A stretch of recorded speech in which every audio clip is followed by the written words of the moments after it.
যাদের কাছে কোরআন শেখা বিরক্তকর মনে হয়, কোরআন তেলাওয়াত যাদের কাছে বিরক্ত মনে হয়, যাদের কাছে কোরআনের চর্চা বিরক্ত মনে হয়, আমি তো মনে করি তাদের সিনার মধ্যে লুকানো আছে, রক্তের মধ্যে লুকানো আছে আবু জেহেল হামান ফেরাউনদের রক্ত।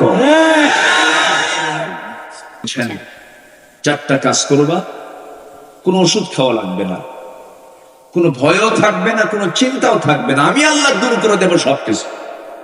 যেরকম সুবহানাল্লাহ। আজকে মানুষ সিংহকে দেখে বেশি ভয় পায় না মানুষ মানুষকে দেখে বেশি ভয় পায়?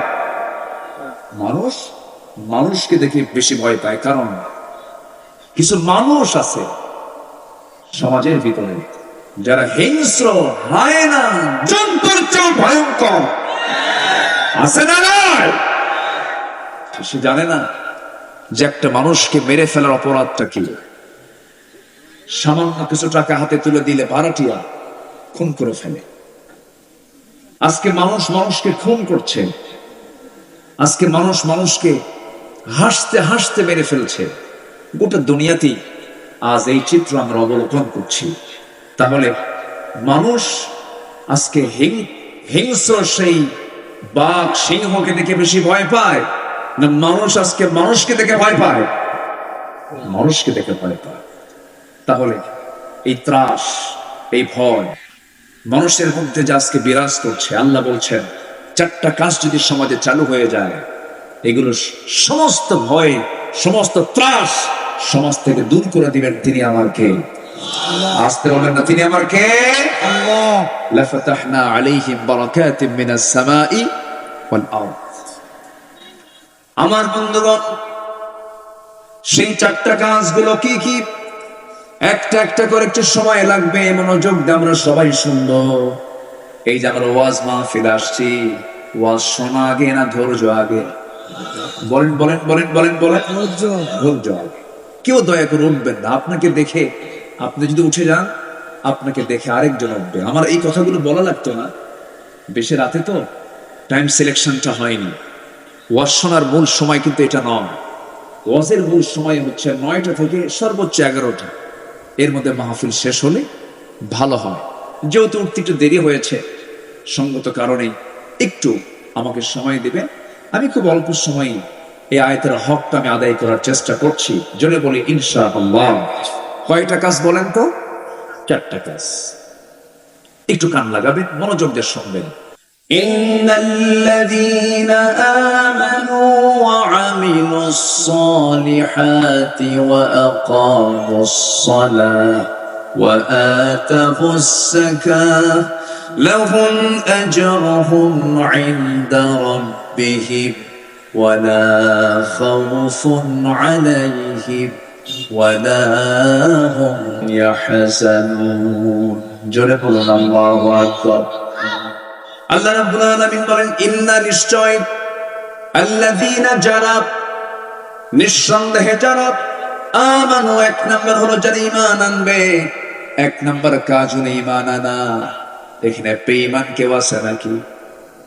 আসতে কয়, এখানে বেঈমান কেউ আছে? কেউ কি বলে যে ভাই আমি বেঈমান? কেউ বলে? ঈমান না থাকুক, কিন্তু কি কয়? আমার ঈমান আছে। ঈমান আছে। এক বেঈমান ও আরেকজনকে বেঈমান কয়, আছে না নাই বলেন? নিঃসন্দেহে যারা ঈমান আনবে, এখানে যারা বসে আছেন, অবশ্যই সবার মনে মনে একটা আশা যে আমি ঈমানদার। অনেকদিন আগে এক মাহফিল আমি পার্টিসিপেট করলাম, অংশগ্রহণ করলাম। সেখানে আরেকজন মেহমান, একটু বয়স্ক মানুষ। তো আমি ওনাকে দেখে সালাম দিলাম, উনিও অতিথি। সালাম দিলাম। অনেকে আছে সালাম দিলে উত্তর খুঁজে পাওয়া যায় না, আসে না? কিছু কিছু আছে, সালাম দিবেন আসসালামু আলাইকুম, আওয়াজ নাই। এটা মানুষের কিছু বদ স্বভাব। এটা সালাম, এটা হচ্ছে সবচেয়ে শ্রেষ্ঠ দোয়া। সালামের যে জবাব সঠিকভাবে দেয় না, এটা সেই ইসলামের একটা বড় একটা হুকুম থেকে সে নিজেকে বঞ্চিত রাখে। তো সালাম দিলাম, উত্তর তেমন নাই। তো আমি তাকে আবার কাছে টান দিয়ে বললাম, মুরব্বী আপনার পরিচয়? উনি খেপে গেলেন আমার উপরে। খেপে গিয়ে বলতেছে, আমি অমুক পীর জাদা। কি জাদা বলেন তো? পীর জাদা। খুব জোর গলায় বললেন। তা আমি শুনলাম, আমি আর কিছু বললাম না। তা আমাকে আবার উল্টা প্রশ্ন করলেন, আপনার পরিচয়? বললাম, আমি তো নবী জাদা। কি জাদা? নবী জাদা। আমি পীরকে মহব্বত করি, আবার ভুল বুঝবেন না, আমি পীরকে মহব্বত করি যদি সঠিক পীর হয়, যদি শাহজালাল ইয়ামিনের মতো হয়, শাহ কোরআনের মতো হয়, আপনাদের বুকে আছেন খান জাহানের মতো হয়, মাইনুদ্দিন চিশতি রহমতুল্লাহের মতো হয়, রাজা পৃথ্বীরাজের বিরুদ্ধে যারা মোকাবেলা করেছেন, এরকম হক যদি হয় কোন আপত্তি নাই। কিন্তু গাঁজা খাওয়া দরকার, পিটাইয়া সোজা করা দরকার, ঠিক কিনা? আছে না নাই? গাঁজা খা, গাঁজা নাকি বেহেশতের গাছ। কত যে ভণ্ডামি আমার দেশে আছে। আল্লাহ তুমি এই সমস্ত ভণ্ডামি থেকে জাতিকে হেফাজত করো, জোরে বলি আল্লাহুম্মা আমিন। ভাইরে একটু মনোযোগ দিয়ে কথাগুলো শোনো, খুব গুরুত্বপূর্ণ কথা। ওয়াজ তো আমার না, ওয়াজ মূলত কার? ওয়াজ কি আমার? ওয়াজ কি কোনো মোল্লা? ওয়াজ মূলত কার? তো আমি যখন কইছি নবী জানা, ওনার মনটা খুব খারাপ হয়ে গেল। আপনি এরকম করে বললেন কেন? হ্যাঁ, আপনি যদি পীরের ছেলে যদি পীর জাদা হন, আমি নবীর ছেলে, আমি নবী জাদা, আমার বাপ আদম উনি নবী, আমি তার ছেলে নবী জাদা, তাহলে ডিগ্রি কি তার বেশি হল না আমার বেশি হল? লাভ কি? নবীর ছেলে হয়ে লাভটা কি বলে? নবীর বাপ হয়ে লাভ কি? আর নবীর ছেলে হয়ে লাভ কি? লাভ হবে কি দিয়া? জোরে বলে, আরো জোরে বলে, ইমান। এখন প্রশ্ন হলো, আমার যে ইমান আছে আমি বুঝবো কেমন? আমার যে ইমান আছে আমি বুঝবো কেমন? এটা কি জানার দরকার আছে? শুনবেন, আমাকে সময় দিচ্ছেন? জোরে বলি ইনশাআল্লাহ। প্রচন্ড ধৈর্য আপনাদের মধ্যে আমি ফিল করছি, আলহামদুলিল্লাহ। এত রাতে 12:15 বাজে, কিন্তু কোন লোকের কোনো নড়াচড়া নেই। এটা প্রমাণ হয় কদমতলা এই এলাকার মানুষের ভিতরে ইসলামের চেতনা অত্যন্ত মজবুত, অত্যন্ত মজবুত, অত্যন্ত মজবুত। বলি আলহামদুলিল্লাহ। আমার ইমান যে আছে আমি বুঝবো কেমন? এটার ওজন করার জন্য কোন কিতাবটা আছে বলেন তো? কোরআন তো আছে। আসুন কোরআনের আয়নায় আমরা দেখে নেই আমাদের চেহারা, ইমানের চেহারাটা কেমন। কিসের আয়নায়? এই আয়নায় আমরা দেখে নিই যে আমাদের ইমানের চেহারাটা কেমন। আমাদের ইমানটার চেহারা কি ঠিক আছে না নষ্ট হয়ে গেছে? একটু আমরা শিখে নেই, বুঝে নেই। সম্মানিত ভাইরা, আমাদের সমাজে কি হিংসা আছে? না না না, আছে, হিংসা আছে। হিংসা কি ইমানদারের গুণ? এটা কি ইমানের গুণ না ইমানের রোগ? ইমানের গুণ না ইমানের রোগ? হিংসা আছে যার, আমল নষ্ট হবে তার। ইমানের রোগ, হিংসা একটা রোগ। একজনের একটু উন্নতি হয়, একটু বড় হতে থাকে, আরেকজনের ঘুম পায়। এরকম লোক তো সাক্ষীরাই নাই আছে। একটু জমি কেনে, একটু পরিশ্রম করে, চাষি মানুষ, বছর হতে 1 বিঘা জমি কিনলো। জমি কি এমনি কিনছে? হিংসায় ওর ঘুম হয়, আছে না নাই? মেয়েকে একটু ভালো জায়গায় বিয়ে দিছে, একটু ভালো ভালো ঘরে বিয়ে হয়েছে, প্রতিবেশীর ঘুম হয় না, খুব হিংসা করে। একজন একটু পড়াশোনা করেছে, একটা রিক্সাওয়ালার ছেলে মাস্টার্স ডিগ্রি পাস করেছে, ভালো একটা চাকরি বাকরি পাইছে, প্রতিবেশীর ঘুম হয় না, হিংসা করে। আছে কিনা? এটা মনে হয় নাই এলাকায়, আছে না? এটা কিসের রোগ বলেন তো? বলেন কিসের রোগ বলেন তো? কিসের রোগ? ইমানের রোগ।